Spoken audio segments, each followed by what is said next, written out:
¿Qué tal, amigos? ¿Cómo están? Tengan todos ustedes muy buenos días y bienvenidos a esta plática que vamos a tener con Andrés Merino en el cuarto piso a través de la 96.5 para Guayaquil y Santa Elena, 98.7 en El Oro. Estamos también en Real Audio y en todas nuestras plataformas en Instagram como @RTP Ecuador, y pueden encontrarnos también en Facebook, en TikTok, también lindo en TikTok. Oye, Andrés, ¿cómo estás? Buenos días, me iba Mafer, a ir de buenos largo, días. perdona. Saludándote como siempre, con una sonrisa. Yo solo me quedo hasta la parte del 96.5 en Guayas, y Santa en Guayaquil, Elena. en Guayas, ¿no? En Guayaquil y Santa Elena. Guayaquil y Santa Elena. De ahí sí lo otro te lo dejo para 98, bueno, ok, la próxima nos dividimos. Bueno, buenos días a todas las personas que nos están sintonizando y escuchando. Como siempre, bueno, Ecuador no deja de sorprendernos y vamos a repasar, si bien los pormenores de lo que ha ocurrido en las últimas horas respecto a las manifestaciones que han surgido en diferentes puntos del país y bueno, el pronunciamiento de la Corte Constitucional respecto a esta solicitud de convocatoria a Asamblea Constituyente, primero la consulta. Ok, dale, para ir en el orden nada más, acá voy a hacer actualización de información, esto se subió hace 12 minutos, las vías que todavía están cerradas son la Quito de 35, en Cayambe también el Prado Ayora, vía Panamericana, sentido Cerradas. Naranjal, sí, la Rol 2, en Imbabura tienes Antonio Antes, San Roque Otavalo, Eloy Alfaro, semáforo de Peguche, en Ibarra también Rumipamba, La Esperanza, en Bolívar, en Echandía, vía al Congreso y Pujilí, la UPC, la Merced 1. O sea, son a esta hora. Hay que decir que así como se bloquea, se ha desbloqueado también varias vías. Que desgaste. Hasta ahí nada más con la paralización. No sé si tú quieras referir algo más sobre las detenciones y quizás sí. sobre las... no puede ser que son acusaciones, pero sí las declaraciones que ha dado tanto el ministro John Reinberg como la ministra Sandra Rubira, y también alguien se me está escapando del gobierno, la vocera Jaramillo, sobre las personas detenidas, que son más de 50, a 2 identificados por el gobierno como extranjeros y, según la tesis del gobierno, miembros del Tren de Aragua. Sí, bueno, se basan en suposiciones también y ellos siempre hablan de eso, de suposiciones, más no de una afirmación ya concreta sobre ese asunto, pero más allá de eso, sí es bueno hacer una diferenciación sobre todo con lo ocurrido el día de ayer y hablo sobre diferenciaciones en el tipo de protesta que existió tanto en la zona en la ciudad de Quito como los otros focos que están ocurriendo pues más al norte del país. ¿Y por qué lo digo? Porque yo siempre he estado a favor de la manifestación, de la exigencia, sobre todo de manera pacífica, organizada, como está consagrado sobre todo en la Constitución y en las diferentes formas y vías legales. Y la manifestación que hubo en Quito puntualmente, digo que no sé si a las finales pues un foco, un grupo de bárbaros quisieron distorsionarla, pero me parece que estuvo correctamente encaminada en cuanto a las exigencias. Las personas tienen sus demandas, que tienen sus requerimientos, están a favor o no, o en contra del gobierno, pero lo hicieron de una manera planificada y sin agresión y sin violencia. Ese es el punto uno. Ya, okay. Cuando tú te vas, Mafer, al otro extremo, que son las manifestaciones que se están dando en el norte del país, donde en esas apreciaciones coincido preliminarmente con las afirmaciones que tiene tanto el ministro de Defensa como el ministro del Interior. Fue testigo, sobre todo, Mafer, de personas que estaban usando herramientas para derribar un helicóptero del ejército. Personas que estaban lanzando y tirando piedras a personas que lo único que quieren y lo único que aspiran es a trabajar hacia salir adelante, hacia conseguir pues o mantener ese trabajo del día a día. Yo realmente, detrás de toda esta filosofía de protesta, sí quisiera validar hacia dónde quieren encaminar esta violencia y esta agresión que no es típica ni es común de un ciudadano normal, sino de un delincuente.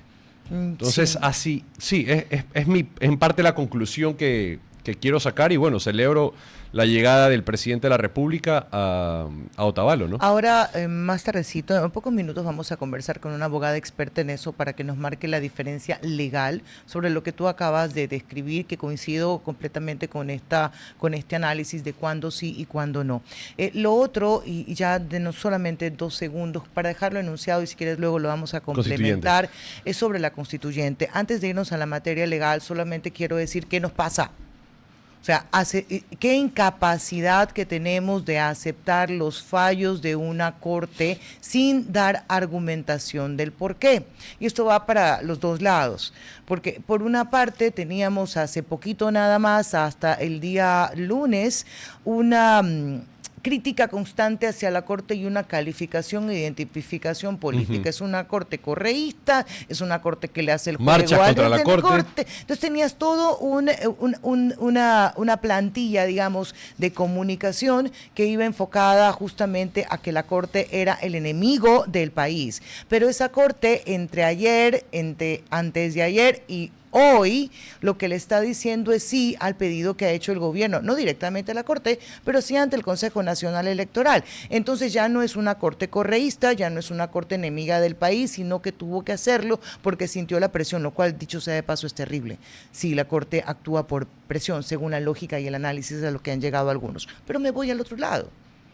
Hasta el día viernes, la Corte era el único y el último espacio de democracia y de institucionalidad que tenía el país. El día de ayer y antes de ayer, con la posición, con el dictamen que tiene la Corte, pues resulta que ya no, que sucumbió ante el poder de turno y ahí se termina nada más el análisis. Hay una salvedad que la quiero hacer, aunque en mi vocabulario legal no es amplio. Pero esta persona dice del por qué considera que la Corte ha cedido a presión y pone solamente un ejemplo. El ejemplo es que cuando el gobierno nacional envía la pregunta sobre la reducción de asambleístas, la respuesta de la Corte es, ¿sabes qué? Porque tus considerandos no se justifican y porque esa cantidad que tú has determinado, pues definitivamente no coinciden con la distribución del país. Y le dice, esto no va. Pero ahora, una de las partes que le toca subsanar al Gobierno Nacional, que de hecho ya ha presentado, sí, son los mismos argumentos por los que antes se rechazó la pregunta, pero ahora se pide solamente subsanar en la consulta. O sea, sí son cosas que valen analizar, pero eso es una parte de tener argumentos. Pero debemos comenzar a dejar de sentenciar a cualquiera que piense contrario a lo que nosotros queremos. Y eso creo que debe comenzar primero desde los actores públicos, políticos, desde los comunicadores también y evidentemente desde las otras partes. 11:11. La seguimos cuando quieras. Okay. Ya, vamos a darle paso a nuestra entrevistada, la abogada Karina Márquez. ¿Cómo está usted? Bienvenida. No la veo. Hello. Aquí estoy. Aquí está, ya la veo. ¿Cómo le va? Muy buenos días, muchas gracias por la invitación. ¿Cómo están todos? Bien, gracias. Andrés también está muy bien. Andrés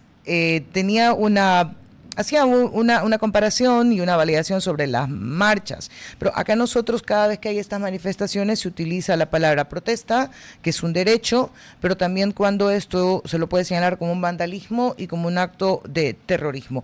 ¿Le parece si comenzamos un poco ampliando los conceptos sobre estas palabras?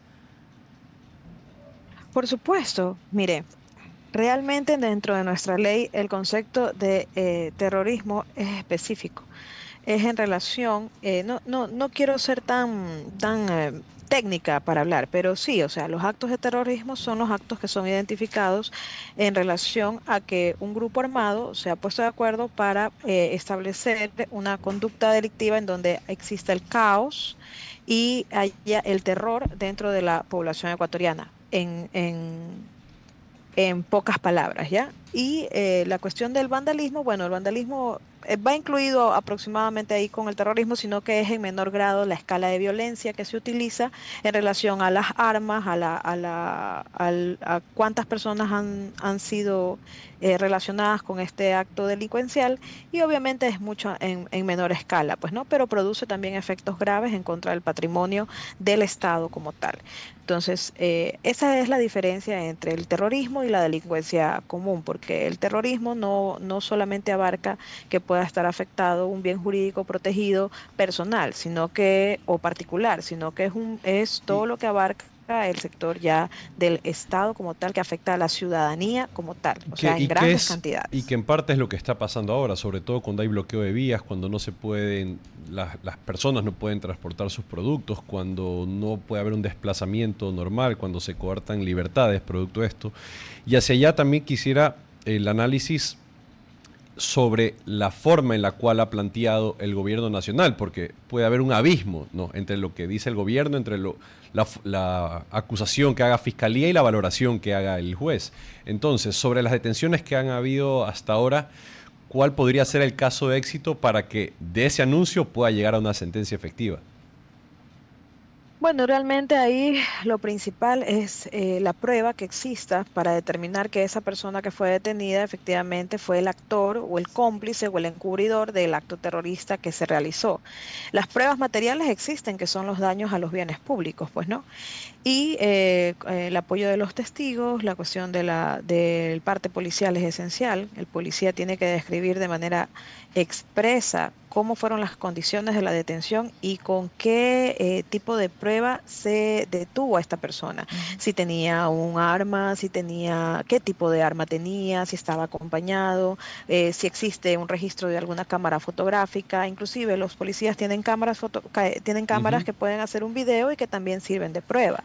Todo esos son elementos esenciales y bueno, la policía a través de sus peritos determinar de manera inmediata cuál fue, dónde fue el lugar del atentado, cómo fue, a qué hora fue, pero es de manera inmediata, o sea, no es algo que se pueden demorar como usualmente Ujú. suele pasar, que demoran 24 horas, no se pueden demorar las 24 horas, o sea, tiene que ser... eh, los informes técnicos Sí, policiales expeditos. eficientes y efectivos, expeditos, Ahora, totalmente. ya que quedamos un poco claro con los conceptos, ¿cómo haces para individualizar el posible cometimiento de un delito cuando se actúa en grupo? ¿Cómo distribuyes los niveles de responsabilidad? O ahí no cabe. Es que ahí no cabe un nivel de responsabilidad a menos de que un ciudadano acuse a otro de incentivarlo a ese delito. Y entonces ahí podemos estar hablando de cuáles son los autores intelectuales y cuáles son los autores Ujú. materiales. Y entonces el grado de responsabilidad no es que se divide, sino que simplemente se juzga de manera distinta en relación a qué a cuál fue tu responsabilidad en relación al hecho que se cometió. Si tú lo pensaste y otro realizó lo que tú le mandaste a hacer, entonces eres un autor intelectual y la escala de la prisión es prácticamente la misma que Y como que lo hubieras hecho. sí, sobre todo, y Espérate. sabes que me resulta interesante sobre todo ver los grados de responsabilidad que Claro. existen, porque partes desde el grupo de personas que realiza el bloqueo o Ujú. realiza el presunto acto terrorista, y tienes pues también un grupo de dirigentes que lo que hacen es ser agoreros pues de estas movilizaciones violentas o movilizaciones que tienen como fin último la destrucción de propiedad de la propiedad privada o propiedades del Estado. Entonces, ¿cuál sería el alcance también que tendría para estos dirigentes indígenas, ¿no? Bueno, es que si efectivamente son los que planifican, ¿ya? Y dirigen, entonces son autores directos, pues, ¿no? Entonces, más o menos aproximadamente se tiene una pena entre 10 a 13 años de privación de libertad. Pero más allá de eso, más de tener este pensamiento de la confrontación, a pesar de que no estoy de acuerdo en violencia bajo ningún tipo, porque pueden tener tal vez una acalorada discusión, cualquier persona, en este caso los líderes indígenas tienen su derecho de protestar de manera pacífica, pero sí quiero hacer un llamado a que exista la conciencia dentro de la comunidad, dentro de estos pueblos, dentro de estas nacionalidades que se identifican en algún momento una persona que no forma parte de su grupo, de su asociación y que está haciendo estos actos administrativos, estos actos delictivos no lo permitan. O sea, si estoy yo dentro de mi grupo y estoy marchando pacíficamente y reconozco que una persona dentro de mi comunidad no lo conozco, no sé, es una cara desconocida. Bueno, o sea, denúncienlo. O sea, antes es una prevención del delito en razón de que no permitan de que se siga juzgando en el sentido de que Ahora, siempre se ha relacionado la violencia con la dirigencia sí. indígena. O sea, ¿por qué si tienen la oportunidad de demostrar que no es así, lo permiten, no lo Karina, permitan? yo hace un momento le hacía la pregunta de cómo se asume la responsabilidad luego de un acto que puede ser categorizado como violento, vandalismo o terrorismo. Nos cogieron a 50, ya me incluí yo en la cogida, cogieron a 50, digamos. Y tiene usted a los líderes o la dirigencia pidiendo que los liberen. No, ahí cabe justamente la importancia de definir los niveles de responsabilidad a los que yo un poco le hacía mención, porque pude haber estado, pero yo no rompí nada. ¿Cómo sabes? Lo que pasa es que primero ahí está la etapa de la instrucción fiscal y es el fiscal el que tiene que probar que efectivamente la persona que está detenida ha cometido el delito. Es una Mm, responsabilidad enorme de la Ujú. fiscalía y tienen que trabajar en conjunto con la policía porque si no tienen la prueba, obviamente no hay cómo, o sea, el principio de inocencia es el primer principio que está dentro del derecho a la defensa de nuestra Constitución ecuatoriana, pero de que deben de pasar por las 24 horas en flagrancia y demostrarse que efectivamente ellos fueron los autores, cómplices o encubridores de algún tipo de delito de terrorismo, eso es simple y sencillamente que tiene que ser un trabajo bastante minucioso que debe de hacer la policía a través de la inteligencia junto con la fiscalía y probar que esa persona fue la responsable de ese daño. Sí, y ahora Karina, después de lo que hemos visto, sobre todo en la forma en la que se ha planteado el discurso del presidente, ¿qué calado puede llegar a tener estos anunciados al momento de ver esas repercusiones, sobre todo dentro del movimiento indígena y en la forma en la que se han protestado y en, en los próximos días cómo serán esas marchas? Bueno, realmente si usted se pone a pensar el impacto político que ha tenido para el gobierno, es que estas detenciones podrían identificarse como una especie de triunfo en cuanto a la política en seguridad, porque el gobierno siempre ha especificado que ellos están en pos de detener a grupos delincuenciales o personas que realicen estos actos terroristas con mano dura para poder enfrentar esta clase de crimen organizado. ¿Ya? Entonces, esto sí tiene el respaldo ciudadano porque realmente Ecuador siempre ha sido un país de paz y si nos ponemos a hacer un análisis entre los levantamientos que hubieron en el 2019, el levantamiento que hubo en el 2022 y este levantamiento que ahora existe de muy sectorizado, por cierto, muy sectorizado de algunas dirigencias de estos grupos indígenas, podemos verificar que en estos días ha sido de muchísimo menor escala y un menor impacto que hubo en el mm. 2019 y en el 2022. Pero esto es por la organización que ha tenido el gobierno en cuanto a cuál ha sido la estrategia y el método para detener estos ataques, ¿no? El gobierno no quiere detener la protesta pacífica, lo que quiere prevenir es que efectivamente no se realicen ni se consuman delitos ni que se utilice como pretexto Bueno, la protesta pacífica para encubrir otras cosas de delitos que no tienen nada que ver con el reclamo legítimo por de algunos eso sectores sociales. justamente llamaba la atención la actitud que se tomó el día de ayer en la capital cuando les impidieron llegar a cierto lugar. Pero bueno, parte un poco de lo que es la protesta. Dígame una cosa, si yo digo que me voy a un paro, ¿qué se permite hacer sin que eso se convierta en un delito? Mientras no exista mientras no se evidencie que se está tratando de hacer algún tipo de delito en contra de la seguridad ciudadana, en contra de la movilización, en contra del acceso a los servicios básicos o la paralización de servicios públicos como tal, no habría motivo por el cual detener una marcha, ¿no? O tener la capacidad de que efectivamente se pueda identificar algún tipo de acción que lleve a un delito. O sea, lo que no se quiere es que exista un abuso.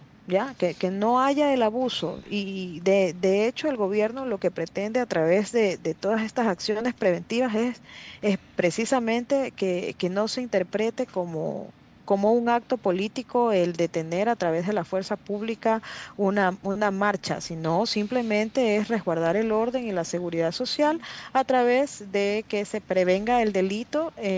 En relación a que quieran utilizar estas marchas como canales para poder hacer actos terroristas, que es muy distinto y que el gobierno ya tiene identificado cuáles podrían ser estos actos al momento de que también cuenta con inteligencia militar y policial, pues, ¿no? Entonces, no solamente no solamente es pensar que el gobierno quiere detener una protesta social, no, sino que el gobierno también quiere proteger al resto de la ciudadanía que no está de acuerdo y que no participa de esas marchas y que también tienen sus bienes privados que no tienen por qué tener algún tipo de daño por culpa de algún Cierto. mal manejo de estas marchas, pues, ¿no? Que Ah, no se vincule al terrorismo con estas marchas. Karina, Totalmente. agradecerle por haber estado con nosotros. Tenga usted un muy buen día.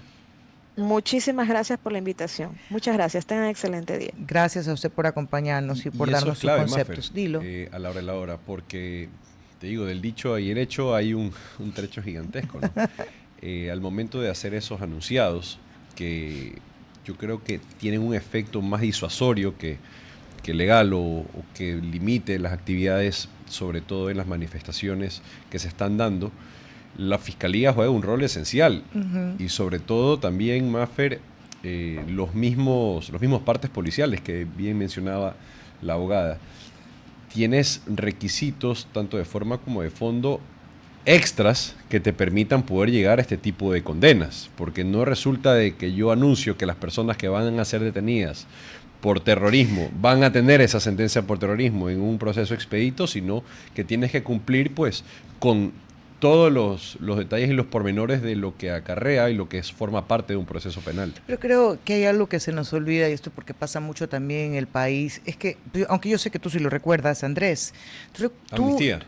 exacto, amnistía desde la Asamblea Nacional por delitos que no cabían. O sea, Eso, yo hasta el momento no me lo explico.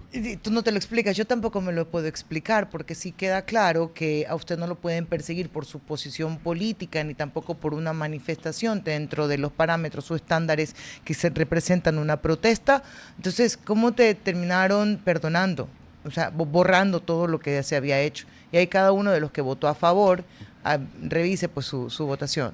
Y mira, claro, bueno, Y hoy molesta, ¿no? claro, si no me equivoco, pues el presidente actual cuando ejercía sus funciones de asambleísta Votó a favor. votó a favor de la amnistía, bueno, y el señor Leonidas Issa era uno de los que estaban Así es. dentro de ese listado. Pero mira las particularidades, ¿no? Ya esto lo voy a unir a posteriori con lo que hablabas de las reformas de constituyentes, de nuevos cuerpos legales y normativa. Pero digo, ¿hasta qué punto queremos nuevos órdenes constitucionales si es que lo más mínimo no lo podemos cumplir? O sea, expresamente tienes un listado De que no, o de que sí. y que no. Ya. Y se votó lo que No se está podía. prohibido. Y no era por desconocimiento, porque o sea, estaba clarísimo cuáles eran los delitos, incluso, y ojalá quien me esté escuchando, si estoy equivocada, me corrija, era por tráfico de tierras, que no tenía nada que ver con la protesta social. Y lo que le dijeron fue, no te perdones, estás amnistiado, ahí acabó todo. Entonces son parte también, construyen este tipo de situaciones que le dan vía libre a que luego Y se mira, puedan repetir escenarios. Y, Andrés, solo algo de lo que tú decías, y yo se lo comentaba el día de la entrevista con el doctor José de la Gasca. No, yo no soy pesimista en lo absoluto, y tampoco soy cachiporrera de esta constitución, pero mientras líderes y ciudadanos sigamos pensando en la forma en la que pensamos, no habrá constituyente que nos salve. Así de sencillo, no la hay. Y el ejemplo que tú pones, y te pido que lo compartas, creo que grafica perfectamente lo que es el país con esta constitución, con la anterior y eventualmente con la nueva. con la que vendrá. No, lo conversábamos más, Ferreira, sobre todo cuando se plantea al gobierno la propuesta de la asamblea, perdón, de la reducción de asambleístas. Ajá. Y es que si la reducción de asambleístas o la reducción del personal fuera la panacea para todos los males, pues quedémonos tan solo con un Consejo de Participación Ciudadana y Control Social o un equivalente y bueno, pues veríamos al país andar en ruedas. Y vemos que ese no es el caso. Vemos que los mismos problemas que tenemos a nivel macro en la Asamblea Nacional los tenemos en el mismo Consejo de Participación Ciudadana y Control Social. Ajá. Y ahí tú te das cuenta de la diferencia de que el problema no se reduce a números, que sí, yo entiendo que el tinte político, lo perspicaz que puede sonar, el excesivo gasto que tenemos en asambleístas, entre otros, pero en el fondo la reducción no termina solucionando nada. Al fin y al cabo es condensar y hacer o poner en un grupo más reducido de personas los mismos problemas. Y quiero poner, es que me encantó, yo le decía a Andrés, no, tú tienes que compartir ese ejemplo porque lo grafica perfectamente. Y solamente me agarro una parte del ejemplo que tú pones, Andrés, hablando de esta necesidad de que sea una distribución de escaños, pero que genere una verdadera representatividad. Yo digo, ¿cuál representatividad? Si cuando hay asambleístas que forman parte de una bancada o de una organización política, deciden no apoyar algo que no representa al votante, que no representa a su provincia, lo sacan de la organización política. ¿Dónde está la representatividad? ¿Está la representatividad del voto del ciudadano o de la organización política? Porque para mí ahí, en estos congresos, en esta asamblea, se acaba todo. Cuando te dicen, tú no estás representando a por quién votó, sino la visión de un partido político. ¿Qué representatividad es esa? Y terminas, Maffer, en el mismo problema de siempre, la crisis primero y la distorsión que existe en el Código de la Democracia, que en su momento fue reformado y se hablaban de ciertos condicionamientos para la elección de quiénes iban a ser los candidatos y representantes en elecciones populares, y sobre todo también cuáles son los límites y requisitos necesarios que se tienen para uno poder formar parte de una coalición política, evitar ese transfugismo que hay de una corriente a otra, y si realmente pues hay identidad, no hablo de identidad colectiva, pero por lo menos identidad ideológica dentro de lo que representa un partido político. Y allí un ejemplo que creo que está fresco y claro es el del asambleísta Adrián Castro, asambleísta por el Azuay. Él tiene una posición particular sobre el caso de Cuenca y el agua y esta empresa minera, pero tiene la posibilidad de defenderlo en el Pleno. Ahí digo, ¿dónde está la verdadera representatividad? Pero esto ya está para el análisis y me saldrán a decir que cuando uno forma una organización política tiene que ir en la línea. Yo creo que no.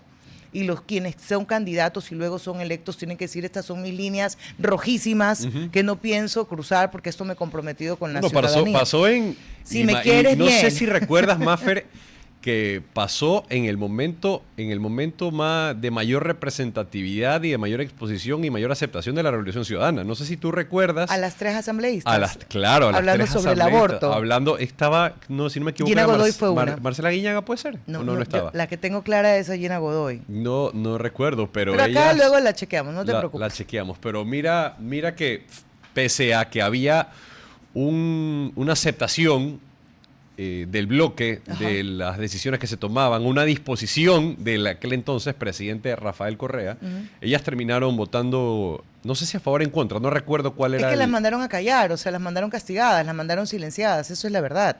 Así pasó y no, yo no creo que uno tiene que entrar en el corporativismo partidista y aquí todos somos orgánicos y lo discutimos casa adentro. Hay criterios particulares que ojalá se lo comuniques a quien te está postulando en la organización y decirlo con claridad, esto no va. Pues no puedes estar en coincidencia con todo, o lo que han hecho algunos asambleístas, se excusan y dicen, oye, no es mi línea, yo no puedo ir con esto en el partido, y lo dicen abiertamente. Mi representación es otra. Ahora, pregunta que dejo suelta y ya nos vamos al corte. Esto es, la presencia del presidente en Otavalo es un acto de valentía. Yo creo que sí. Pero pudiste haber bueno, ya regreso. Ahora con la... pausa y regresamos. RTP 96.5, a la conquista del mundo digital. Presenta sus nuevas instalaciones y tecnología de vanguardia. Renovamos nuestro compromiso de seguir brindando contenido útil y de la más alta calidad. Programas de opinión con referentes de la comunicación. Noticias para contar todo lo que está pasando en todo momento. Una variedad de segmentos con lo que necesitas saber. Y asociaciones internacionales estratégicas. Todo para mantener a nuestra audiencia y seguidores siempre bien informados. Siempre en RTP. Buena compañía. Y regresamos con el señor Andrés Merino con una pregunta que contestó ya, pero quiero que lo desglose. Lo pregunto a ustedes, 11:38, que el presidente esté en Otavalo, ¿una demostración de valentía o está desafiando? Yo más que valentía, más diría ejecución inmediata. Y frente a los problemas y desafíos que se van plantando, sobre todo en lo referente al cierre de vías, bloqueos, de una manera bastante violenta y agresiva, pues quién mejor que el presidente de la República que se transporte en su vehículo con un convoy de militares, que eso fue lo que ocurrió. Es una locura la cantidad de militares que hay. Para empezar a despejar los bloqueos que habían en esas zonas. Yo te digo, me parece fantástico, porque ese nivel de agilidad, de prolijidad, de diligencia, se debería haber reflejado en los otros puntos donde existen los bloqueos. Y aquí sumarte algo adicional, Maffer. Ten en cuenta, y esto la gente lo pasa por alto, si bien Otavalo ha sido uno de los focos más críticos, donde ha habido una mayor agresividad, violencia, salvajismo, el video que sí me llamó extremadamente la atención fue hasta qué punto los individuos que conforman estas protestas son capaces de. Y me sorprendió sobre todo ese sobrevuelo del helicóptero donde se empiezan a enviar o se empiezan a disparar objetos que tenían como finalidad derribarlo. Y ahí es cuando te cuestionas la distorsión que hay entre esta famosa manifestación pacífica, que se va realizando de manera orgánica, que tiene como finalidad pues una lucha por los derechos que se han conseguido, por lo que bien digan ellos, frente pues a una radicalización y terrorismo de primera mano. Y sí también veo, Maffer, que puede existir una complicidad donde hoy, si bien los dirigentes indígenas dicen que no están consensuados o no están integrados o no forman parte de sus filas, pues este grupo de violentos, pues denúncialo. Ponlo al tanto de las autoridades. Lo que no puedes hacer es hacer mutis por el foro, callarte y permitir que todos estos violentos y terroristas sigan aupando y sigan causando daños materiales no solo a los bienes privados, sino inclusive los públicos, agrediendo a las fuerzas militares, agrediendo a los policías. Condeno los excesos de parte y parte, pero aquí es donde hay que dar un mensaje claro frente a esta gente, donde ya ha venido campando y ha hecho a sus anchas lo que ha querido, pues sí es el momento de decir que la mayoría de ecuatorianos lo único que quiere es trabajar y ver la forma de ser resiliente. Entonces te digo, esa es mi apreciación general y es lo que yo creo frente a esta movida que ha hecho el presidente de la República. Ahora, sí, me hacen acá un comentario sobre que seguro no era para derribarlo, porque se trata, deja que termino, que se trataban de fuegos artificiales. Bueno, a lo mejor no lo derribas, pero sí, o al quien está manejando en ese momento le puede ocasionar un problema, no lo sé, pero hay un intento de algo, ¿no? De lo que sea, y que pone en riesgo a las personas. La celebración no es. O sea, no era yupi. Claro. Ahora, sobre, sí, que creo que hay un despliegue de yo voy a estar donde deba estar, y donde deba estar es en ese lugar para decirle yo no tengo miedo. Pero esto no solamente para mí se debe leer como una posición inamovible del presidente, decir aquí me voy a quedar y les voy a demostrar que no les tengo miedo, porque esa presencia tampoco ha hecho que se disminuyan las manifestaciones como tú lo has descrito en la parte más cercana a. Claro, quizás en la gobernación donde se encuentra no pasa nada, tienes cuántos militares rodeados, cuántos están. El punto es no solamente que llegué, sino que pude desactivar. Ya habrá lecturas más adelante, porque esto de los paros luego vienen una vez pasado se hacen el análisis. Ejemplo, en el caso del presidente Lasso sí fue mucho más rápido. La captura de Isa fue lo que detonó una manifestación que agonizaba a las pocas horas de haber iniciado. Y otra cosa que me quedo pensando es cuánto le aporta al país para que hoy todo tengamos que ubicarlo en quién gana y quién pierde políticamente.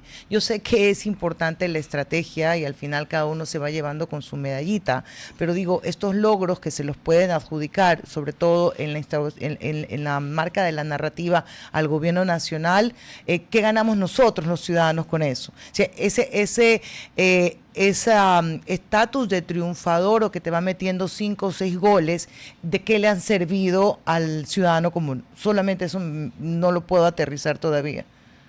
¿Sobre qué, Maffer? De todo, por ejemplo, ahora mismo te puedo decir, el haberse ido a Otavalo, ¿de qué sirvió? Sí, o sea, me explico. No solamente verlo como una jugada estratégica, qué bien, qué bueno, sino al final, ¿de qué sirve su presencia ahí? Yo lo que te decía, Maffer, es lo de resaltar si es un tipo aguerrido, bravo, valiente, pues eso ya lo dejo a consideración de terceros y esas subjetividades, sino yo te hablo de lo accesorio, o sea, lo que viene acompañado con un desplazamiento de un presidente de la República. Y haciendo una analogía, pues en diferentes ámbitos, cuando sabes que tienes a alguien en la cabeza que se apersona de un problema, pues el resto no le queda otra que o dar la milla extra o hacer exactamente lo mismo o el mismo esfuerzo que está haciendo el presidente para poder solucionarlo. ¿A dónde voy? El presidente se desplaza y, como te decía en un inicio con mi análisis, no es que es un desplazamiento vago donde va a estar el presidente aislado en un sitio donde va a estar acordonado, sino es la disposición que tiene frente a movilizarse y sobre todo destrabar y destapar todos los accesos de vías que previo a esto estaban siendo de manera o se están realizando de manera recurrente y no había otra forma de poder desbloquearlos o destaparlos. Entonces sí creo que haciendo va hacia allá, teniendo bajo su mando pues a grupos de militares, grupos de fuerzas especiales, ya las disposiciones que se den o las órdenes que pueda dar llegarán de una manera más directa. ¿Tú crees y sobre todo que no funcionaba si el presidente no estaba allá, que no se iban a cumplir las órdenes? No es que no se cumplan, pero siempre hay retrasos, obstáculos y malos entendidos. Ay, qué lindo. En toda faceta de la vida, ¿no? Y no es necesario que pues hablar no, pues Andrés, ahí estás directo, No. ministro de Defensa y ministro del Interior. Mafer, me refiero y a lo que voy es que donde está la cabeza, las cosas siempre trabajan de una manera diferente. Ok, te la doy. Oye, algo más ya antes de irnos a la entrevista. Particularmente, yo siempre le huyo al conflicto. Me refiero a que creo que antes de llegar a pelearnos podemos subsanar muchas cosas. De hecho, para mí el 80% de las cosas se solucionan conversando y llegando a acuerdos. Evidentemente, la otra parte también debe quererlo. No me siento... me genera incomodidad e inconformidad la relación tensa que se está llevando a cabo entre el alcalde de Cuenca y la vocera Jaramillo. Y consideremos algo importante, ya que se habla mucho de la estrategia política, lo que hoy Cuenca puede significarle al gobierno nacional, no lo que le significó solamente en la votación, sino hoy. Y que lo lógico sería, oye, no te contesto una agresión, que la consideraste agresión en ese momento, con otra. Me parece que es tensar innecesariamente una relación que está un poquito difícil con Cuenca. Y ya vi las declaraciones que dio el día de ayer la asambleísta, donde... La vocera. La vocera, perdón. Sí. Donde inclusive llegó a mencionar que si es que estaba dispuesto pues a conversar o hablar sobre temas que le incomodaban al gobierno nacional, sobre temas que le incomodaban a la alcaldía, que había inclusive ciertos acercamientos o ciertos intentos de acercamientos que había querido tener hace algunos días o meses, no recuerdo muy bien. Semanas, el actual alcalde con el gobierno nacional. Le dijo, me buscaste a mí para tener un acercamiento con el gobierno nacional. Así es, y si es que ese es el objetivo, pues estaba dispuesto inclusive a enseñar los mensajes. ¿Qué pasa?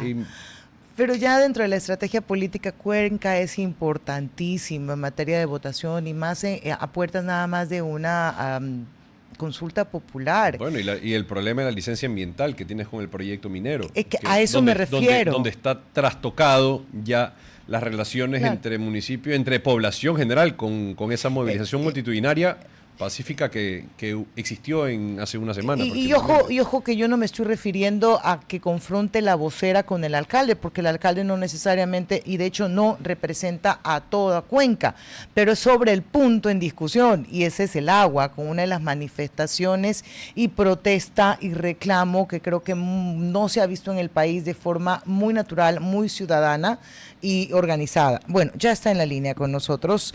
Jaime Celi nos acompaña, constitucionalista, compartimos el alma mater, también soy de la UTPL. ¿Cómo está usted? Bienvenido, muy buenos días. Muy buenos días, un gusto poderles saludar. Gracias a usted. A ver si nos ayuda un poco con... ¿Cómo pensamos en esta entrevista? Esto es a partir de un asesinato que se lo liga a las apuestas no legales en el país, y comenzamos a abrir un poco el espectro de decir qué es un juego de azar, qué es legal en el país, ¿Qué pasó con esta modificación a partir de la solicitud de la Junta de Beneficencia? ¿Y qué pasó y en qué quedó esta consulta popular del año 2011 sobre la eliminación de los casinos en el país? La realidad de hoy es qué y qué se permite. Bien, básicamente en la consulta popular del año 2011 lo que se estableció fue una prohibición dentro de la Constitución que tiene que ver con los casinos y los juegos de azar en espacios físicos, ¿sí? Pero las apuestas deportivas, hoy por hoy, en la actualidad, no se encuentran prohibidas por el texto constitucional. Se puede decir que hay como un vacío normativo desde la Constitución que especifique con precisión alguna prohibición. Por lo tanto, mientras no exista esta prohibición formal establecida, se podría entender de que las apuestas virtuales y deportivas, Ajá. inclusive operadas por empresas que no están dentro del país, pueden tener un funcionamiento normal dentro del Estado ecuatoriano. Doctor, ¿qué peso tiene el que se haya incluido la palabra pronóstico para diferenciar entre el juego de azar? Básicamente es una cuestión Pero no solo como, semántica esto, porque al final del claro, o día... sea, tiene mucha fuerza en esta situación de ir como atinando, ¿no? Ir Ajá. viendo cómo nos va a ir y claro, el Estado también tiene una responsabilidad importante en el aspecto de que sí tiene que estar preocupado sobre el tema de la ludopatía, que es esencial, es fundamental, que ese que puede ser un problema de salud pública inclusive, en el cual el Estado debe tener mucha atención. Pero ahí básicamente cuando empezamos con esto de jugar, de no tener reglas claras, el problema que hoy podemos enfrentar en esta situación es la falta de reglas precisas dentro del ordenamiento jurídico para que el Estado también pueda tener cierto control sobre este tipo de apuestas. Ahora, ya te doy el paso, espérate Andrés, solo con eso termino, para seguir el hilo nada más. Hay un vacío legal que hoy deja que ese campo esté abierto. Estoy hablando siempre de lo que es legal, de lo que es abierto, no de esas Ujú. apuestas de las que no queremos saber, pero que realmente existen. Entonces, la pregunta que viene a continuación es, ¿cómo debería normarse? Porque usted sigue viendo que hay juegos todavía de azar, de suerte. Claro, tenían un concepto mucho más social y médico, básicamente, de acompañamiento, pero se sigue utilizando. Ahora, a ese vacío legal que usted señala, doctor, se puede considerar el objetivo y el principio de esta consulta popular, que no eran un tema de seguridad, sino justamente médico, eliminar la ludopatía o luchar contra la ludopatía. Ujú. Primero era una de estas situaciones, esencialmente en el año 2011, ¿no? Para evitar estas cuestiones. Pero ahí también hay muchos puntos que están en debate, porque de cierta forma es una posibilidad de generación de empleo, haciéndolo de una forma responsable como tal, puede resultar atractivo. Por eso inclusive se volvió a debatir otra vez constitucionalmente la apertura de los casinos, que en el 2011 fueron cerrados, pero desde el principio del incentivo económico, de los principios económicos, de esta libertad económica que puede existir y las fuentes de trabajo que se podrían crear a partir de estas negociaciones. Entonces, esa es una esencia central en este aspecto, ¿no? Pero sin duda alguna siempre hay que limitar, siempre es importante, no prohibir porque en realidad al establecer una prohibición, el Estado no podría tener un control y podría ser peor el efecto, ¿no? De cierta forma, al no haber una norma, estamos como que en un vacío constitucional, un vacío normativo, en donde van funcionando como lo están haciendo. Miren que en algún momento se estableció una prohibición de que estas empresas de apuestas puedan estar en espacios publicitarios. Ujú. Y a partir del 2024 la norma volvió a ser más flexible y permitió, hasta el punto de que hoy nuestra Liga Pro, por ejemplo, se encuentra patrocinada por una casa de apuestas. Yes. Entonces el Estado también ha ido avanzando en esta forma, pero no creo yo con la seriedad y con la responsabilidad que se pueden dar como para tener reglas claras. ¿Sí? Claro, es que, buenos días, doctor Andrés Merino lo saluda, y hacia allá es donde quería ir específicamente, hacia esos vacíos jurídicos sobre los que generalmente pues tiende a moverse este tipo de negocios, y ahí hablo de a las casas de apuestas, ¿ya? Ujú. Donde entiendo yo, salvo criterio en contrario, que este tipo de juegos estarían prohibidos por la Constitución, o sea, por ser contrarios o por... permita refrasear. Porque este tipo de juegos o casas puestas tienen un sentido muy parecido a lo que se haría en un casino.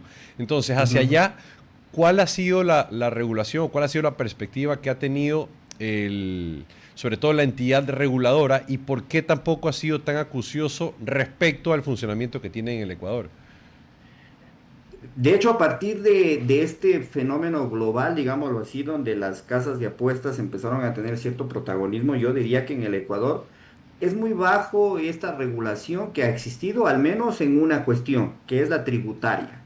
En efecto, hay una regulación en el Ecuador con las casas de apuestas solamente en el tema tributario. El Ecuador ha empezado a crear legislación en ese sentido, pero no ha establecido una prohibición formal, porque no lo contiene la Constitución. Y ahí es lo que empieza, o se empezaría a hacer el análisis, en realidad, ¿qué es lo que le puede funcionar bien al Ecuador? ¿Qué protejo yo con una restricción absoluta de esto? ¿O qué se podría perder como Estado a no dar paso a este tipo de apuestas, ¿no? Entonces, ahí hay un debate que es muy interesante, ¿no? Entonces, desde la prohibición, ¿por qué y para qué me va a servir esto?